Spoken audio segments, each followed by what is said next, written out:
All right, welcome back to another episode of the Questionable Group Chat. Today, we're going to have a happy subject. We finally talk about the Ravens getting their first win of the 2024 season. Thank God. Yeah.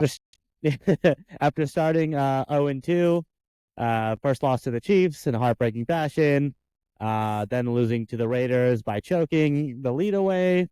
Yep. And now Not finally, uncommon. not uncommon in the Harbaugh era post Flacco. And finally, we got our first win on the road in Dallas against the Dallas Cowboys. So let's just go over a quick overview of the game. Oh, before that, let me introduce myself. I'm your co-host, Sumit, and we have here Deepak, your other Deepak. co-host. All right. All right, let's get to the overview of the game. So final score was 28-25. Lamar Jackson was 12 for 15 with 182 passing yards, 1 touchdown. Dak Prescott was 28 for 51. He threw 51 times for I didn't realize 379. he threw that much. Yeah, I mean, well, it makes sense. He had to, right? When we get to that. Yep. For 379 yards and 2 touchdowns. Rushing stats, Derrick Henry had his first big game, 25 carries for 151 yards, 2 touchdowns. To give you a scoring summary of the game, in the first quarter, we scored. Lamar Jackson ran it in for 9 yards. Cowboys kicked a field goal, and then Derrick Henry ran it in for 1 yard for a touchdown. So it was 14-3, end of quarter one. In quarter two, Rashad Bateman believer, I am a Bateman believer, had a touchdown for 13-yard pass touchdown. He was wide open. Score was 21-3. Cowboys kicked another field goal. It was 21-6 by the end of the first half. In the third quarter, there was only 1 touchdown by Derrick Henry, who had a crazy 26-yard run for a touchdown. So now we're up 28-6. Also in the third quarter, Justin Tucker missed a field goal. We'll talk about that later. In the fourth quarter, this is when the Ravens started choking their lead away, which is a hardball. There's kind of been a common theme happening to Harbaugh. He has the most, the most blown leads going into the fourth quarter. Yeah. I think it's like 11 or 12 right now. Yeah. And in the fourth quarter, Dak Prescott had a 1-yard run for a touchdown. He failed in a 2-point conversion. They do an onside kick. Zay Flowers muffs the onside kick. We'll talk about that a little bit later. They score again. And then we do nothing when we get the ball. We in the second onside kick, we get the ball back. We fail to convert any downs. They get the ball back, and they score again, making it 28-25. We get the onside kick, and everything works out from there. So basically, this was a very stressful game when it shouldn't have been. We were up, as I said, going into the fourth quarter, 28-6. And that turned into a nail biter, 28-25. But we came away with a win, thank God. If we didn't win the game, our season would likely been over. Like another AFC North team potentially. But seriously, I think if we went 0-3, our season was probably over. Yeah, no. I agree. So just a few things I wanted to talk about in the game. For one, the tight ends were very quiet.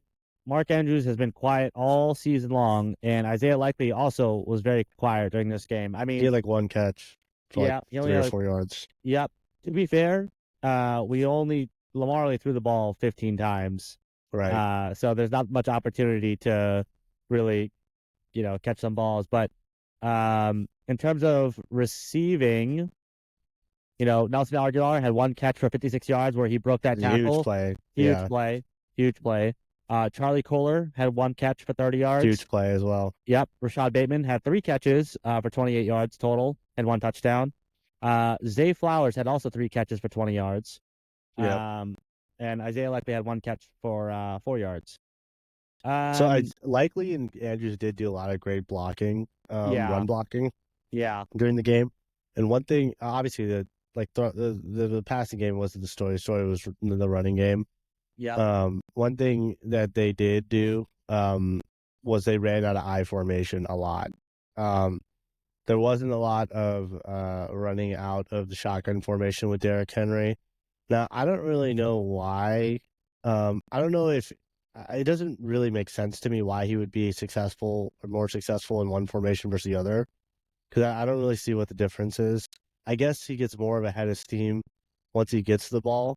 But the problem with I formation is it makes it harder for Lamar to keep. Because when he keeps out of shotgun, he can run left or right. Whereas if he keeps out of I formation, he's already running backwards and he's usually running to one side. So Yeah. it limits the offense a little bit more.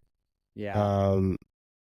But it doesn't mean we can't switch between the two. Like we can mix in I and mix in shotguns. We just have to be careful with being predictable. Like, oh, we're in shotgun formation with Derrick Henry. They're definitely not running it, or Henry's not getting the ball. It's going to be Lamar or he's throwing it.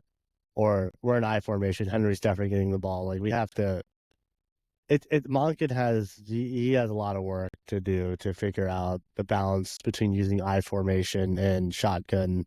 You know, key formation for the offense. Yeah, that's the big problem with the. But I'm gonna say we should just run more I formation because Derrick Henry is clearly not comfortable. I mean, in my opinion, I don't think he's comfortable in the read option offense. I think the I formation offense works better for him, and I also think it works better for Lamar because if they do the play action, the O line has been they played a lot better against the Cowboys. It's been kind of shaky, but if they'd run out of the I formation, do a play action, it does take a little bit more time, but they do have Derrick Henry to also help block as But well. Lamar had his success in the shotgun formation. His touchdown was in shotgun formation. The play that ended the game, that won us the game, that 2nd and 9 was shotgun formation. I mean, there were some crucial plays in shotgun formation, so it's hard to just say. I mean, Lamar's our best player, like obviously. I know. It's like I said, Monken's gonna have to figure that out. It's gonna be tough, and I'm sure he'll figure it out. Like the offense has looked pretty good this season. Yeah. We had a couple of bad drives and some, bad plays, but overall the offense looks pretty good. But that being said, we look like to be honest, we still look like a bad team. I'm not like we won and I was like, this is great, but I wasn't that happy about it. I was like, we still look like shit. Yeah. We still look bad. We don't look like a good team. We don't look like a playoff team yet, in my opinion. And defensively, I mean, they were good in the first half, and then second half they fell apart. It's much kind of like the Chiefs game. I think in the Chiefs game, they were pretty good in the first half, and then fell apart in the second half. In the Raiders game too, they weren't that good. So the defense is definitely a problem, in my opinion. Now, it could be Zachary Orr's growing pains. I don't know what it is, but it just doesn't look very good right now. So we'll see where that goes. But the offense definitely looks better, in my opinion, than the defense.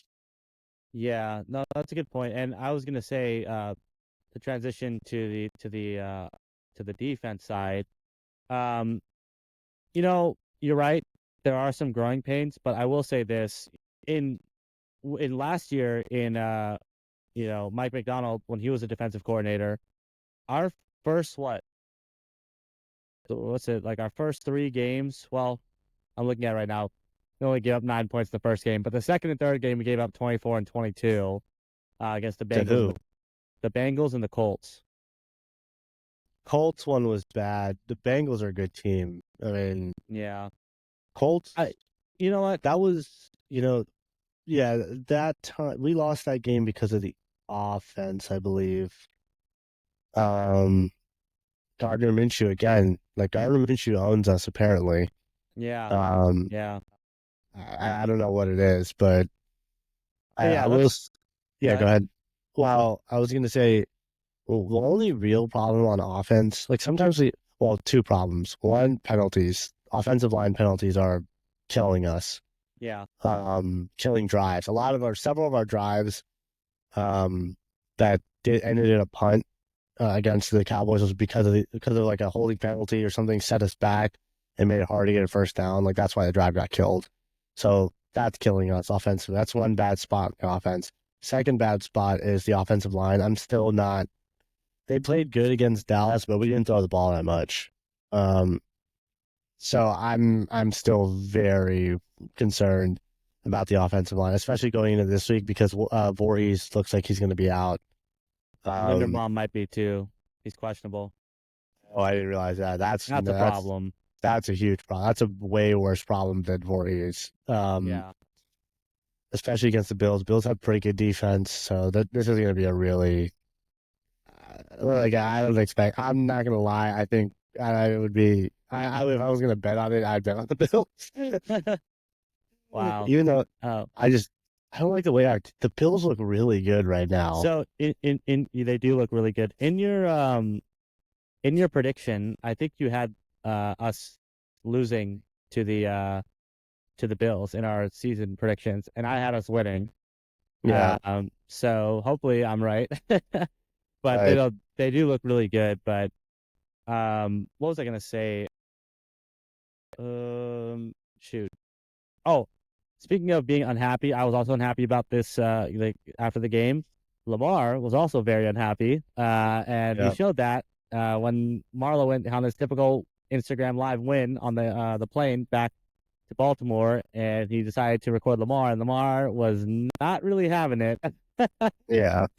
And you know what? I like that. I like that Lamar was like, "There's nothing to celebrate, dude." Like There isn't. No, there really isn't. there really isn't.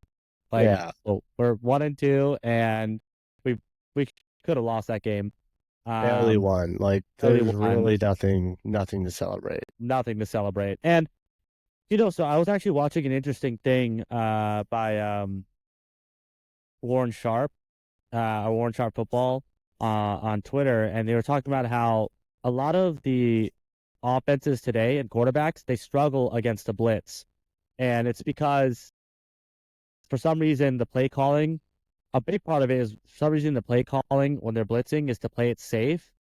But Warren Sharp, he argues that, instead of playing it safe, you should be aggressive when they're being aggressive. So you punish them for being aggressive Right. with the Right. blitz. So that means, throwing like, having 4 out or something like that, doing like a quick throw or something like that. It's Yeah. risky, but that's what they used to do back in the day. And Right. I was talking to a friend about it, and he said, like, you don't see that quarterback play you used to see back in the day where it was just super technical, like a Brady, or just carving up the defense, Right. or a Manning, and just sitting in the pocket and carving up the defense. All of these quarterbacks nowadays, it's always like a scramble, and for lack of a better term, like backyard football, or kind Right. of, what's it called? What's the word I'm looking for here? Like out of the blue. What's the word I'm looking for? Improvisation. Yeah. Improvisation. That's the word. I was like, I know it started with I. Improvisation.